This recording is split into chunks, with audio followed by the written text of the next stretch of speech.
الحمد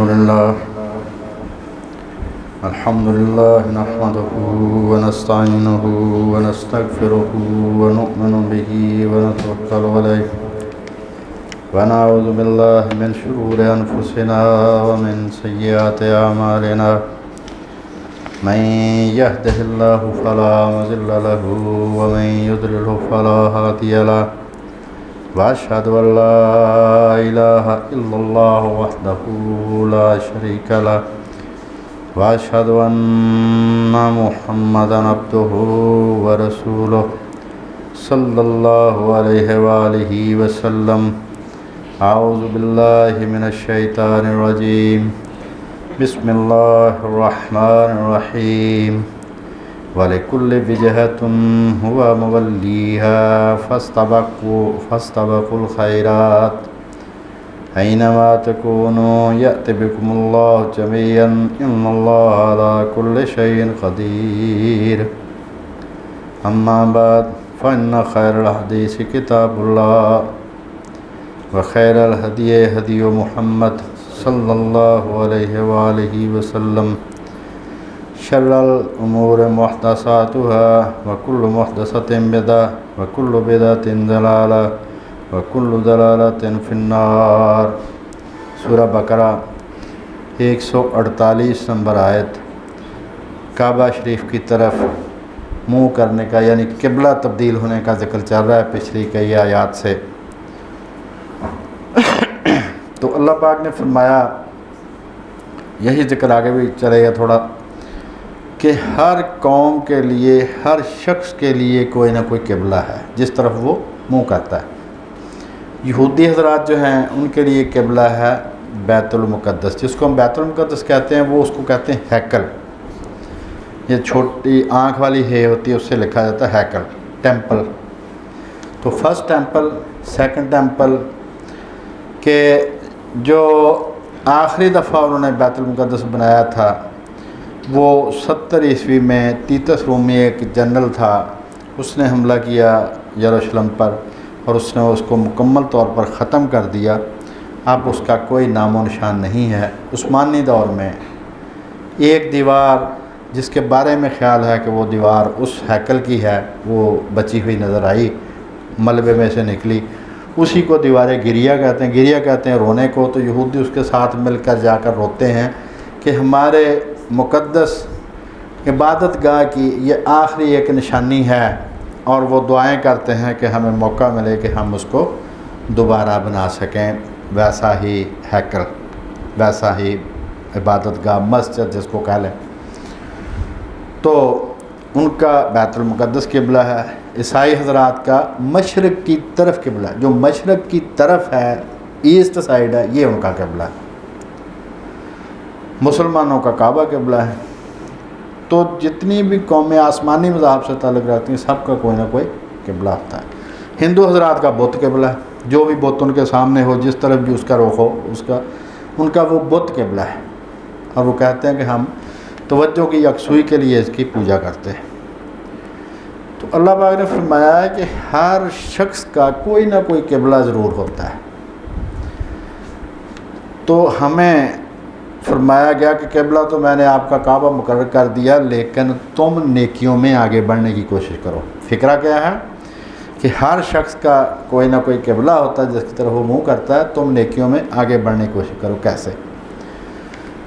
یہ اس کا لنک اس کے ساتھ یہ بنتا ہے کہ جو کعبہ شریف ہے اس کے ساتھ سیدنا ابراہیم علیہ السلام اور سیدنا اسماعیل علیہ السلام، سیدہ ہاجرہ علیہ السلام، ان سب کی وہ داستان جڑی ہوئی ہے کہ اللہ کے لیے انہوں نے وطن چھوڑا، بیوی بچوں کو چھوڑا. بچہ جب چلنے پھرنے بھاگنے کے قابل ہو گیا تو اس کو ذبح کرنے پر بھی آمادہ ہو گئے. تو یہ جتنی قربانیاں تھیں، جان کی، مال کی، وطن کی، اور بیوی سے بڑھ کر عزت کیا ہوتی ہے؟ عزت کی بھی، کہ اس کو چھوڑ دیا جنگل میں. تو یہ کعبہ کے ساتھ ان کی کہانی جڑی ہوئی ہے. فرمایا یہ جو قبلہ تمہارا یہ کعبہ مقرر کیا ہے نا، یہ سمپل ایک قبلہ نہیں ہے، ایک طرف نہیں ہے کہ تم اس طرف منہ کر لو. اللہ تعالیٰ کسی طرف بھی کہتا ہے وہ وہی قبلہ تھا. فرمایا کہ تم نیکیوں میں آگے بڑھو، یعنی یہ حقیقت ہے کہ جو قبلہ ہوتا ہے وہ نیکی اور نجات جو قیامت والے دن ملنی ہے ان سب کے حصول کے لیے ایک نشان کی حیثیت رکھتا ہے کہ اگر تم اس چیز کو قبلہ مانو گے تو تمہیں نیکی کا ثواب بھی ملے گا اور نجات بھی حاصل ہوگی، تو اس کا نشان یہ قبلہ ہے۔ اور سیدنا ابراہیم اور سیدنا اسماعیل علیہ السلام کی جو زندگی ہے وہ آزمائشوں اور نیکیوں سے پر، آزمائش بھی بہت زیادہ ان کی آئی اور انہوں نے نیکی بھی بے انتہا کی۔ ایسی عظیم روایات جس گھر سے جڑی ہوئی تھیں، جس جگہ سے جڑی ہوئی تھیں، اسی کو اللہ پاک نے ہمارا قبلہ بنا دیا۔ مطلب یہ کہ یہ کوئی خالی ایک کمرہ نہیں ہے، اس کے ساتھ یہ داستان ہے، تو تم بھی ان کی طرح نیکیوں میں آگے بڑھنے کی کوشش کرو۔ اور جو خوش نصیب حج یا عمرے پر جاتا ہے وہ طواف مکمل کرنے کے بعد وہ جو مقام ابراہیم اس کی سیدھ میں، چاہے اس کے پیچھے تو جگہ نہیں مل سکتی، اب رش ہوتا ہے تو پیچھے اس کو سامنے رکھ کر وہ 2 رکعت پڑھے، مطلب یہ کہ میں سیدنا ابراہیم کو اپنا امام مانتا ہوں۔ تو قبلہ کو مقرر کرنا، کعبہ کو قبلہ مقرر کرنا، اس کا معنی یہ ہے کہ تم سارے کے سارے سیدنا ابراہیم علیہ السلام اور سیدنا اسماعیل کی راہ پر چلتے ہوئے نیکیوں میں آگے بڑھنے کی کوشش کرو، زیادہ سے زیادہ نیکی کرو۔ اور یہ جو قبلہ ہے تمہارا کعبہ، یہ بہت بڑی نیکیاں کرنے والوں کی یاد دلاتا ہے۔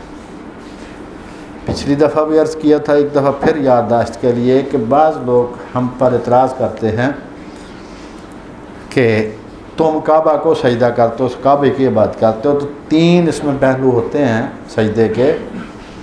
ایک یہ کہ سجدہ کس طرف کیا جاتا ہے وہ ہے کعبہ، کس پر کیا جاتا ہے وہ ہے مصلی، کس کے لیے کیا جاتا ہے وہ اللہ تعالیٰ۔ آپ کسی بھی پڑھے لکھے یا ان پڑھ مسلمان سے پوچھیں، وہ آپ کو بتائے گا کہ ہم کعبے کی پوجا نہیں کرتے۔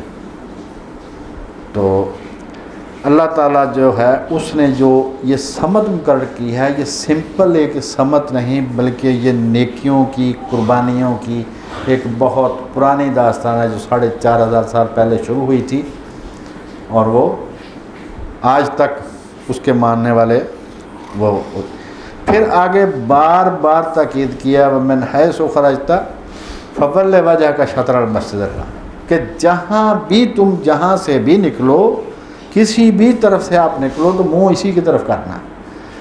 اور یہ جو ہے حکم جو ہے کعبہ کی طرف منہ کرنے کا اور کعبہ کے قبلہ ہونے کا، یہ تیرے رب کی طرف سے بالکل حق ہے، اس میں کوئی شک والی بات نہیں ہے کہ اصل قبلہ یہی ہے، یہ یہودی بھی جانتے تھے۔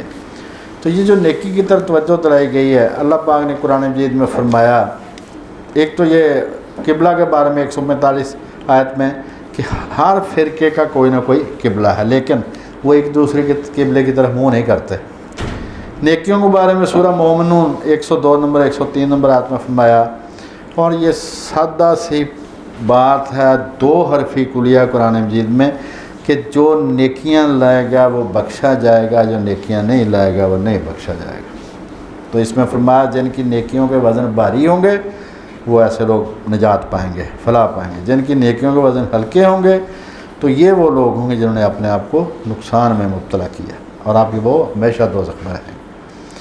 پھر فرمایا کہ نیکیاں جو ہیں وہ گناہوں کو دور کر دیتی، کچھ نیکیاں ایسی ہوتی ہیں کہ وہ سارے گناہوں کو ختم کر دیتی ہیں، کچھ گناہ ایسے ہوتے ہیں وہ ساری نیکیوں کو ختم کرتے ہیں۔ نیکیوں میں سے ایک اسلام قبول کرنا، جو آدمی اسلام قبول کرتا ہے اس کے سارے پچھلے گناہ ختم۔ جو آدمی کسی پاک دامن عورت پر تہمت لگاتا ہے اس کی پوری زندگی کی نیکیاں ختم۔ اس طرح کچھ نیکیاں ایسی ہیں جو سارے گناہ ختم کر دیتی ہیں، اور کچھ گناہ ایسے ہیں جو ساری نیکیاں ختم کر دیتے ہیں۔ تو یہ سورہ ہود 114 نمبر آیت میں اللہ پاک نے فرمایا بے شک نیکیاں گناہوں کو دور کر دیتی ہیں۔ تو اگر کسی سے گناہ ہو گیا تب اس کا حل کیا ہے؟ توبہ کرنا۔ توبہ کیا کہتے ہیں؟ واپس آ جانا، اللہ تعالیٰ کی طرف واپس آ جانا، اللہ کی راہ کی طرف واپس آ جانا، نیکی کی طرف واپس آ جانا، توبہ کرنا، آئندہ نہ کرنے کا ارادہ کرنا، پچھلے کیے پر شرمندہ ہونا اور آئندہ نیکی کرنا، انشاءاللہ کثر نکال دے گا اللہ تعالیٰ۔ اور یہ اتنی بڑی بات ہے کہ ایک شہید کے بارے میں جب کسی نے کہا نا کہ اس نے شہادت پا لی اور اس کا مرتبہ بڑا بلند ہے، تو شاید رسول اللہ نے ہی آپ کی موجودگی میں ہی وہ بات ہوئی، تو آپ نے پوچھا کہ جس کی عمر لمبی ہوئی تو وہ تو ہو سکتا ہے اس سے ہی بڑھ جائے، کیونکہ اس نے زیادہ دیر نیکیاں کی ہیں، اس کی بھی نیکی بہت بڑی ہے، لیکن جس کی عمر لمبی ہے اگر وہ نیکی کرتا تو اس سے بھی آگے بڑھ سکتا ہے۔ لہٰذا اسکائی از دی لمٹ، کوئی حد نہیں ہے اس کی عروج کی، جتنا آپ چاہیں۔ اور اللہ پاک کتنا قدردان ہے، اپنے پاک ناموں میں سے اس نے ایک نام بتایا الشکور، انتہائی قدردان۔ صحیح بخاری اس میں ہے کہ ایک آدمی سڑک پر چلا جا رہا تھا، اس نے ایک کانٹوں والی ٹہنی اٹھا کے ایک طرف رکھ دی تو اللہ نے اسی پر ہی بخش دیا۔ دوسرا یہ کہ کتے کو پانی پلا دیا، یہ بھی بخاری میں، کتے کو پانی پلا دیا ایک آدمی نے، کہیں کوئی مرد کہتا ہے کوئی عورت کہتا ہے، جو بھی تھے، اللہ پاک نے اسی پر بخش دیا۔ مطلب یہ کہ نیکی کی قدر ہے چاہے تھوڑی۔ اور حضور علیہ السلام نے توجہ دلائی، دوزخ سے بچو خواہ آدھی کھجور ہی کیوں نہ ہو، آدھی کھجور کا بھی صدقہ کر سکتے ہو نا، تمہارے پاس صدقہ دینے کے لیے کچھ نہیں ہے، صرف آدھی کھجور ہے تو وہی دے دو۔ اور آدھی کھجور سے یاد آیا کہ ماں ہوتی ہے، ایک عورت 2 بچیاں اس کے ساتھ سیدہ عائشہ کے پاس آئی تو آپ کے پاس کچھ نہیں تھا، آپ کے پاس ایک کھجور تھی، آپ نے وہی اس کو دے دی، تو اس عورت نے اس کو آدھا کیا، آدھی ایک بچی کو دے دی، آدھی ایک بچی کو۔ آپ بڑی حیران ہے کیونکہ آپ کا بچہ کوئی نہیں تھا، اور یہ نعمت ایسی کہ جب تک نہ ہو تو آدمی کو پتہ نہیں چلتا کہ بچہ کس کہتے ہیں۔ تو حضور علیہ السلام کو آ رہا ہے تو حضرت عائشہ نے کہا آج میں نے بڑی عجیب بات دیکھی۔ آپ نے پوچھا کیا؟ کہا کہ جی ایک عورت آئی تھی، ایک کھجور تھی گھر میں بس، تو میں نے وہی کھجور اس کو دے دی، اس نے آدھی کر کے بچیوں کو دے دی۔ مطلب یہ ہے کہ یہ جو ماں ہے نا، یہ بھی ایک الگ ہی چیز ہے، اور اس کو جو رب کا روپ کہتے ہیں، واقعی بات صحیح ہے۔ تو فرمایا نیکی میں سے، یہ ہے صحیح مسلم، نیکی میں سے کسی بھی چیز کو ہلکی نہ سمجھو، حقیر نہ سمجھو، چاہے کسی مسلمان سے خوش اخلاقی سے ملنا ہی کیوں نہ ہو۔ مطلب یہ کہ ہر چیز نیکی۔ تو نیکیوں میں فرمایا کہ جتنے بھی تم آگے بڑھ سکتے ہو نیکیوں میں آگے بڑھو۔ آگے پھر اللہ پاک نے تاکید فرمائی کہ تم جہاں بھی ہو، یہ آیت نمبر ہے 150، تم جہاں بھی ہو منہ اسی کی طرف کرنا ہے۔ اور یہ بار بار بات آ رہی ہے تو آدمی کے ذہن میں آتی ہے کہ یہ تکرار ہے، اور تکرار جو ہے وہ ایک عیب ہے، اور خدا کا کلام عیب سے پاک ہے۔ تو یہ تکرار نہیں ہے، دراصل اس سے 3 ہدایات دینا مقصود ہیں تاکہ مسلمان بھول نہ جائیں۔ اگر بھول گئے تو پھر ان میں سے کوئی نہ کوئی ہدایت میں سے عمل رہ جائے گا، اور پھر وہ راہ ہی غلط پکڑی جائے گی کہ وہ کیا ہے۔ 3 مسئلتیں ہیں۔ نمبر 1 ہے کہ یہودیوں کو تمہارے خلاف بدگمانی کا کوئی موقع نہ ملے، کیونکہ انہوں نے جو پراپیگنڈا کیا تھا مدینہ میں کہ یار یہ منہ تو ہمارے قبلہ کی طرف کر رہے ہیں اور کہتے ہیں ہمارا مذہب الگ ہے۔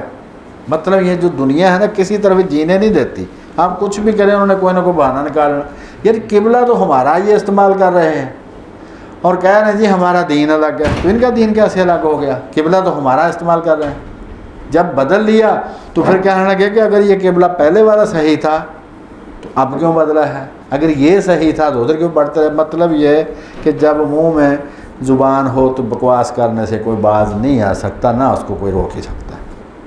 تو اللہ پاک نے فرمایا کہ یہ جو بار بار تاکید کی جا رہی ہے کہ یہودیوں کو تمہارے خلاف بدگمانی پھیلانے کا موقع نہ ملے کہ یہ لوگ ہمارے قبلہ کی طرف منہ کر کے عبادت کرتے تھے تو ہم سے الگ کیسے ہوگا یہ۔ اور اگر آج کے دور میں یہ قبلہ تبدیل ہوتا تو یہ جو روشن خیال ہے انہوں نے کہنا تھا کہ ادھر بھی منہ کر لیا کہ ایک نماز ادھر پڑھ لیا کرو، ایک ادھر پڑھ لیا کرو۔ تو دوسری بات یہ اللہ پاک نے فرمائی کہ میرا اس سے مقصد ہے اتمام نعمت، یعنی دین مکمل کرنا ہے۔ یہ ایک بہت بڑا سٹیپ ہے دین مکمل کرنے کے لیے۔ اصل قبلہ جو تھا کعبہ شریف کہ بیت المقدس کا رخ بھی اسی کی طرف تھا، اس کی محراب کا رخ بھی اسی کی طرف تھا، اس کو تمہارا قبلہ مقرر کرتے ہیں۔ تو یہ دین مکمل کرنے میں ایک بہت بڑا سٹیپ تھا۔ تیسری بات یہ کہ اس سے ہدایت اللہ پاک نے اسی آیت میں فرمایا کہ ایک تو لوگوں کو تمہارے خلاف کو حجت نہ ملے، دوسرا لوگوں سے تم نے ڈرنا نہیں ہے، میں تمہارے لیے نعمت مکمل کروں گا یعنی دین مکمل، اور مقصد کیا ہے؟ لعلکم تہتدون، تاکہ تم ہدایت پاؤ۔ ہدایت کیا ہے؟ کہ یہ وہ راہ ہے، کون سی؟ ملت ابراہیمی۔ یہ وہ رستہ ہے جو ہدایت تک پہنچاتا ہے، نجات تک پہنچاتا ہے، کامیابی تک پہنچاتا ہے۔ اور اس وجہ سے ضروری ہے کہ ملت ابراہیمی کا یہ جو نشان ہے کعبہ تمہاری آنکھوں کے ہمیشہ سامنے رہے۔ اور آخر میں سیدنا ابراہیم کی دعا ہی کا حوالہ دیا ہے جس میں انہوں نے دعا کی تھی، اور یہ دعا ابراہیم جو ہے وہ ہے سورۃ بقرہ میں، آگے ہے اس کی آیت نمبر ہے 129۔ سیدنا ابراہیم نے دعا کی، اے ہمارے رب، جب وہ کعبہ بنا رہے تھے، اے ہمارے رب، انہی لوگوں میں سے ایک رسول مبعوث فرمانا جو تیری آیتیں ان کو پڑھ کر سنائے، انہیں کتاب و حکمت کی تعلیم دے اور ان کے دلوں کو پاک کرے، بے شک تو غالب اور حکمت والا۔ تو اسی دعا کا حوالہ دے کے 151 نمبر آیت میں اللہ پاک نے فرمایا، کما ارسلنا فیکم رسولا منکم یتلو علیکم آیاتنا ویزکیکم ویعلمکم الکتاب والحکمہ۔ وہی سارے کام میرا رسول کر رہا ہے۔ پہلا کیا ہے؟ تلاوت آیات۔ اسی سے علماء نے یہ نکالا ہے کہ قرآن مجید پڑھنے کا، لفظ پڑھنے کا بھی بہت زیادہ ثواب ہے۔ ویزکیکم، تزکیہ کرنا، بری باتوں سے پاک کر کے اچھی باتیں پیدا کرنا۔ اصل اس کا معنی ہے امپروومنٹ۔ تزکیہ کا اصل معنی ہے نشو و نما دینا، امپروومنٹ۔ تو بری باتیں ختم کر کے اچھی باتیں پیدا کرنا۔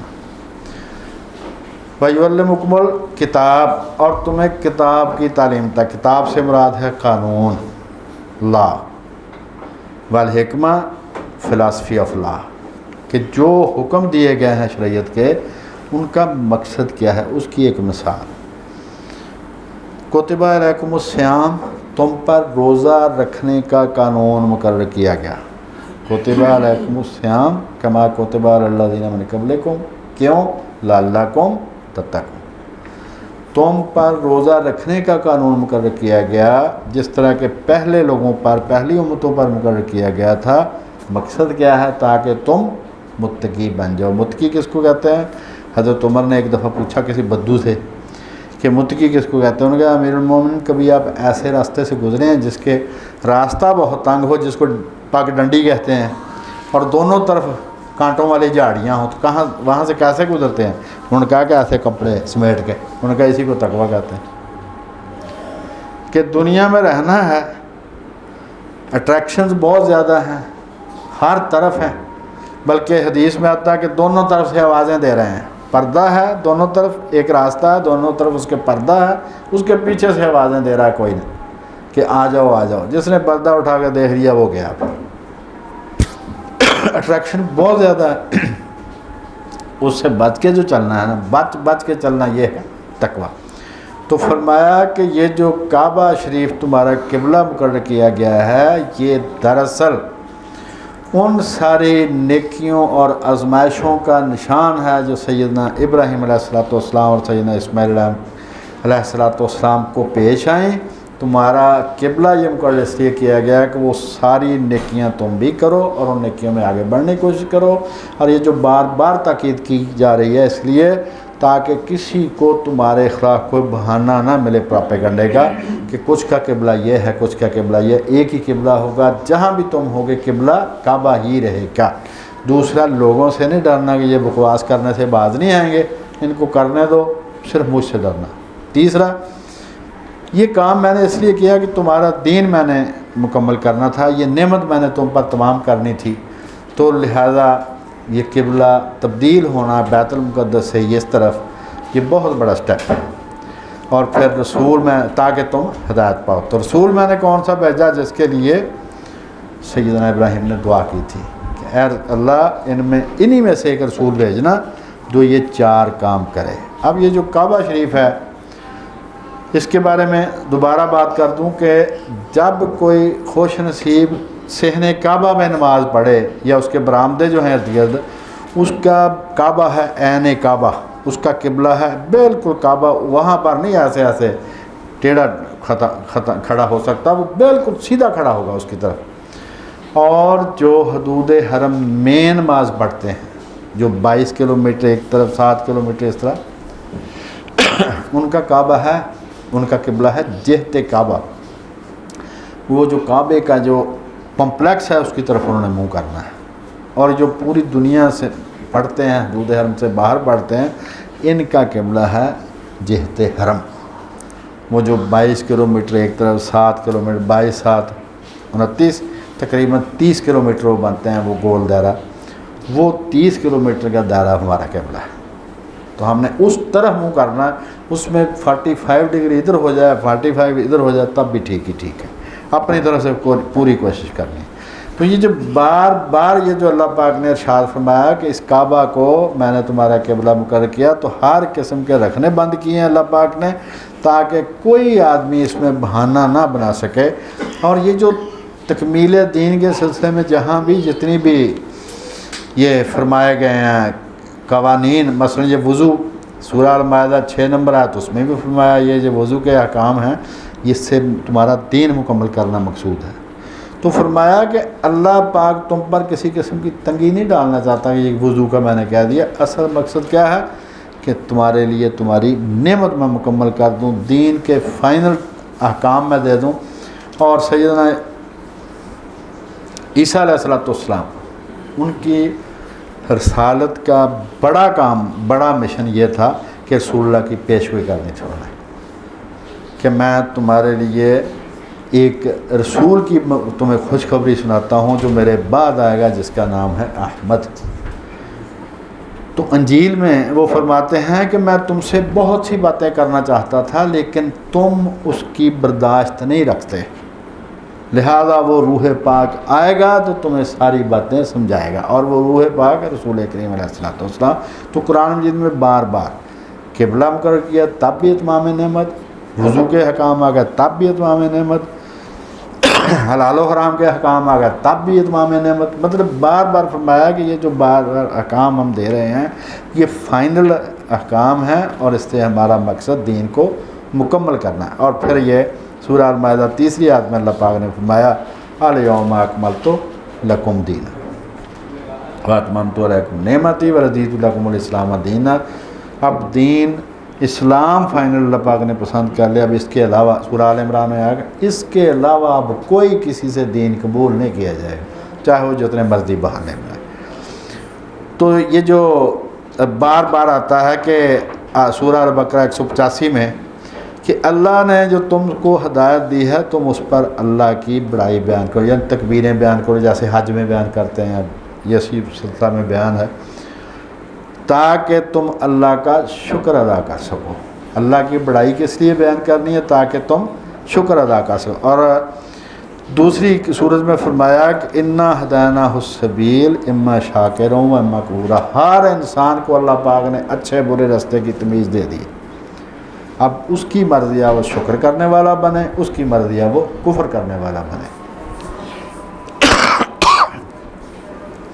تو دوسری جگہ اللہ پاک نے فرمایا کہ لقد من اللہ علی المؤمنین اذ بعث فیہم رسولا، کہ اللہ نے مومنوں پر بہت بڑا احسان کیا جو ان میں ایک رسول اٹھایا، ان میں ایک رسول بھیجا جو اللہ کی آیتیں انہیں پڑھ کر سناتا ہے، ان کے دلوں کو پاک کرتا ہے، انہیں کتاب و حکمت کی تعلیم دیتا ہے، اور اس سے پہلے وہ سری گمراہی میں تھے۔ یہ سورہ آل عمران 164 نمبر آیت۔ تو یہ جو رسول کریم علیہ السلام کے جو فرائض ہیں یہ چاروں آپ نے جب ادا کیے تو اللہ پاک نے پھر یہاں تک یہ نوبت پہنچی کہ وہ لوگ جو ہزاروں سال کے بگڑے ہوئے تھے وہ ولی اللہ بن گئے، اولیاء کے سردار بن گئے، اور اللہ پاک نے فرمایا اللہ تعالیٰ نے تقوی کی بات کو ان کے دلوں کے ساتھ چمٹکا دیا، بالکل اب وہ سٹک ہو گئے، ان کے بعد وہ سارے کے سارے جو تھے وہ اللہ کے ولی بن گئے۔ ان سارے احکام کے نتیجے میں سورہ فتح 26 نمبر آیت اللہ پاک نے فرمایا اللہ تعالیٰ نے تقوی کی بات کو ان کے ساتھ چمٹا دیا ہے، اور وہ تقوی کے حقدار بھی ہیں اور اہل بھی ہیں۔ یہ کارنامہ ہے رسول کریم علیہ السلام کا کہ جو صدیوں سے بگڑے ہوئے تھے، ہزاروں سال سے گناہوں پر فخر کرنے والے تھے، ان کو اللہ تعالیٰ نے رسول کریم کے ذریعے اولیاء اللہ بنا دیا۔ پھر فرمایا سورہ حجرات میں اے صحابہ اللہ نے ایمان کو تمہارا محبوب بنا دیا ہے اور اس کو تمہارے دلوں میں زینت دے دیا، تمہارے دل اس کو پسند کرتے ہیں، کفر نافرمانی گناہ سے تم کو بیزار کر دیا ہے، اور ایسے ہی لوگ ہدایت والے ہوتے ہیں، ہدایت پاتے ہیں۔ اللہ پاک سے جو دعا ہے وہ یہ ہے کہ اللہ پاک ہمیں اسلام کی جتنی ہدایت ہے، جتنی تعلیم ہے، اس پر عمل کرنے کی توفیق عطا فرمائے۔ اس میں بہت سارے خیالات آدمی کے ذہن میں آتے ہیں کہ جناب یہ میں کیسے کروں گا، وہ کیسے کروں گا، اس میں سادہ سا کلیہ ہر فرقے کی متفقہ نیکیاں کرو، ہر فرقے کے متفقہ گناہ چھوڑ دو، جنت میں جاؤ گے۔ سورہ یہ آیت نمبر 152، اس میں اللہ پاک نے فرمایا کہ فَاذْكُرُونِی اذْکُرْکُم وَاشْکُرُوا لِی وَلَا تَکْفُرُونَ، تم میرا ذکر کرو میں تمہارا ذکر کروں گا، میرا شکر کرو میرا کفر نہ کرو۔ اب یہ جو ذکر کرنا ہے اس کے بارے میں جب حضرت امام جعفر صادق رضی اللہ تعالیٰ عنہ سے پوچھا گیا کہ ذکر کرنا سے کیا مراد، آپ نے میں ذکر کرنے سے مراد یہ ریسائٹ کرنا تو ہے ہی ہے، تسبیح جیسے کرتے ہیں، اصل اس سے مراد یہ ہے کہ حلال و حرام سامنے ہو تو اس موقع پر خدا کو یاد رکھنا۔ ذکر کرنے سے مراد یاد کرنا تو ہے ہی ہے، یاد رکھنا کہ حلال اور حرام دونوں سامنے ہیں، دونوں میں سے کچھ بھی آدمی کر سکتا ہے، کوئی بھی چن سکتا ہے، تو وہ آدمی اس وقت خدا کو یاد رکھے، یہ ہے اصل ذکر۔ زبان سے شکر اللہ پاک کا ادا کرنا، دل سے خدا کی نعمتوں کا احسان مند ہونا، اور یہ شکر، اور تیسرا یہ کہ اس کی نعمتوں کو اس کی نافرمانی میں استعمال نہ کرنا، تو یہ ہے شکر۔ اور زبان سے تسبیح کے ساتھ ساتھ اصل جو ذکر ہے اللہ پاک کا وہ ہے حلال و حرام کے موقع پر اللہ کو یاد رکھنا کہ یہ کام اس نے منع کیا نہ کرے۔ تو ذکر اور شکر کے 3 درجے، زبان سے شکر ادا کرنا، دل سے اللہ پاک کے نعمتوں کا احسان مند ہونا، اور اس کی نعمتوں کو اس کی نافرمانی میں استعمال نہ کرنا۔ اور سورہ عنکبوت 45 نمبر آیت میں اللہ پاک نے فرمایا وَلَذِكْرُ اللَّهِ اکبر، کہ اللہ کی یاد رکھنا، اللہ کو یاد کرنا یہ سب سے بڑی بات ہے، یعنی اس کا ذکر جو ہے اس کا یاد رکھنا یہ سب سے بڑا ذکر اعلیٰ کام ہے۔ اور اللہ پاک نے یہ سورہ احزاب میں فرمایا کہ جو اللہ کو یاد رکھنے والے ہیں، ذکر کرنے والے ہیں، ذاکرین ہیں، چاہے وہ مرد ہوں چاہے وہ عورت ہوں، ان کے لیے اللہ نے مغفرت اور بڑا اجر تیار کر رکھا ہے۔ اور یہ صحیح بخاری میں رسول اللہ فرماتے ہیں کہ جو شخص اپنے رب کا ذکر کرتا ہے اور جو شخص اپنے رب کا ذکر نہیں کرتا، ان دونوں کی مثال ایسا ہے جیسے زندہ اور مردہ کی مثال ہے۔ جو اللہ کا ذکر کرتا ہے وہ زندہ ہے، جو اللہ کا ذکر نہیں کرتا وہ مردہ ہے۔ اسی طرح صحیح بخاری کتاب الدعوات میں ہے کہ اللہ کے فرشتے جو ہیں وہ اہل ذکر کو تلاش کرتے ہوئے پوری دنیا میں گھومتے رہتے ہیں کہ جہاں بھی کوئی اللہ کا نام لے رہا ہو اس کا جا کے اللہ پاک کے حضور اس کا اطلاع دیتے ہیں۔ اللہ کو تو سارا پتہ، صرف ہمیں سمجھانے کے لیے کہ اللہ پاک کتنا قدردان ہے۔ پھر یہ ہے کہ صحیح بخاری کتاب التوحید کی ایک حدیث ہے، اللہ تعالیٰ فرماتا ہے کہ میں اپنے بندے کے گمان کے ساتھ ہوں، جیسا میرا بندہ میرے بارے میں سوچتا میں بھی ویسا ہی ہوں اس کے ساتھ۔ جب وہ میرا ذکر کرتا ہے تو میں اس کے ساتھ ہوتا ہوں، اگر وہ دل میں مجھے یاد کرتا ہے تو میں اپنے دل میں یاد کرتا ہوں، اگر وہ کسی مجلس میں میرا ذکر کرتا ہے تو میں اس سے بہتر مجلس میں اس کا ذکر کرتا ہوں۔ یہاں سے علماء نے کہا کہ فرشتے انسان سے بہتر ہیں، اشرف المخلوقات انسان نہیں ہے، احسن الخالق مطلب احسن تقویم میں تو ہے، بہترین اس کی وہ بناوٹ بنائی گئی ہے، لیکن اشرف المخلوقات فرشتے ہیں، کیونکہ اللہ پاک نے یہ فرمایا، یہ بخاری کی حدیث ہے کہ جب کوئی میرا مجلس میں ذکر کرتا ہے تو میں اس سے بہتر مجلس میں ان کا ذکر کرتا ہوں، یعنی فرشتوں کے مجلس میں ذکر کرتا ہوں۔ اور جو حضرت سیدنا آدم علیہ السلام تھے ان کو بھی شیطان نے جو کنونس کرنے کی کوشش کی تھی وہ یہ تھی کہ اگر تم نے یہ کھا لیا تو تم فرشتے بن جاؤ گے، مطلب ان کو پتہ تھا کہ فرشتے انسان سے بہتر ہیں۔ تو یہ جو ہے نا انسان کا خود کو اشرف المخلوقات قرار دے لینا خود ہی، تو اس کو عزت نفس کرتے ہیں کہ جب کوئی عزت نہ کرے تو اپنی خود ہی شروع کر دو، تو یہ خود ہی انسانوں نے اپنے آپ کو اشرف المخلوقات، ورنہ یہ فرشتے جو ہیں۔ تو اللہ تعالیٰ سے دعا یہ ہے کہ اللہ پاک ہمیں اللہ پاک کا ذکر کرنے کی توفیق عطا فرمائے، اس کا شکر ادا کرنے کی توفیق عطا فرمائے، اور جو نیکیاں اللہ پاک نے کہا ہے کہ بھئی نیکیوں میں آگے بڑھو، وہ نیکیاں کرنے کی توفیق عطا فرمائے۔ اس کا کلیہ سادہ سا ہے کہ بھائی جو سارے فرقے جس کام کو نیکی کہتے ہیں وہ کرو، جس کو سارے فرقے گناہ کہتے ہیں وہ چھوڑ دو، اور فرقوں کو جو اپنے امتیازی مسائل ہیں وہ کہو جی آپ اپنے پاس رکھیں، تم جانو تمہارا کامیاب ہے، نہ خدا نے ان کے بارے میں پوچھنا ہے قیامت والے دن، نہ کوئی اور بات۔ یہ صرف دکانداری کے مسئلے ہیں، ہمیں کام صرف وہی کرنا، بچوں کو بھی یہی بتانا ہے، آگے بھی یہی بتانا کہ بھائی جو متفقہ نیکیاں ہیں، سارے جس کو نیکی کہتے ہیں، نماز، روزہ، حج، زکوٰۃ، سارے نیکی کہتے ہیں، حلال کمانا، سچ بولنا، کلہم نیکی کہتے ہیں، یہ کرو۔ اور جس کو جھوٹ، چوری، بدکاری، قتل، ناحق جو بھی ہے، جس کو سارے فرقے کہتے ہیں بری کام، یہ چھوڑ دو تو سیدھے جنت میں جاؤ گے۔ اور یہ کلیہ ہے سیدنا حسن رضی اللہ تعالیٰ عنہ نے بتایا ہوا۔ اللہ تعالیٰ سے دعا کہ اللہ پاک ہمارے حال پر رحم کرے۔ ہمارے ملک میں جو مصیبت آئی ہوئی ہے، اللہ پاک ان کی مصیبتوں سمیت ہر آدمی کی مصیبتوں کو خوشیوں اور برکتوں میں بدل دے۔ بے بسی والی کیفیت ہے، تقریباً 3.5 کروڑ آدمی جو ہیں وہ ڈسٹرب ہیں، ان کو باقی تو دعائیں یا کوئی گھر بنا کے دینا وہ تو بعد کی بات ہے، ایسے اتنے لوگوں کی تو روٹی پوری کرنا بھی بہت ناممکن والی بات ہے۔ تو جو آدمی جو کر سکتا ہے ان کے لیے وہ کرے، اور جو کچھ نہیں کر سکتا وہ کم از کم دعا تو ضرور کرے، انشاءاللہ تعالیٰ اس کو بھی اجر ملے گا۔ وما لنا الا اللہ۔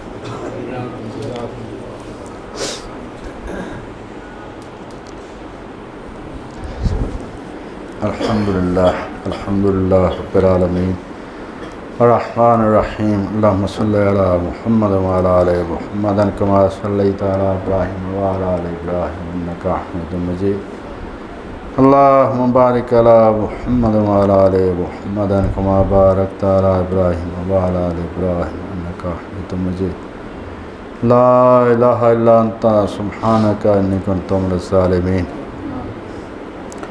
یا غیاثنا عند کل کربہ، یا معاذنا عند کل شدہ، یا مجیبنا عند کل دعوہ، یا مونسنا عند کل وحشہ، و یا رجاءنا حین تنقطع حیلتنا۔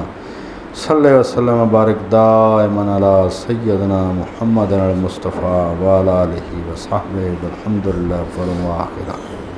سبحان ربک رب العزت عما یصفون وسلام علی المرسلین والحمدللہ۔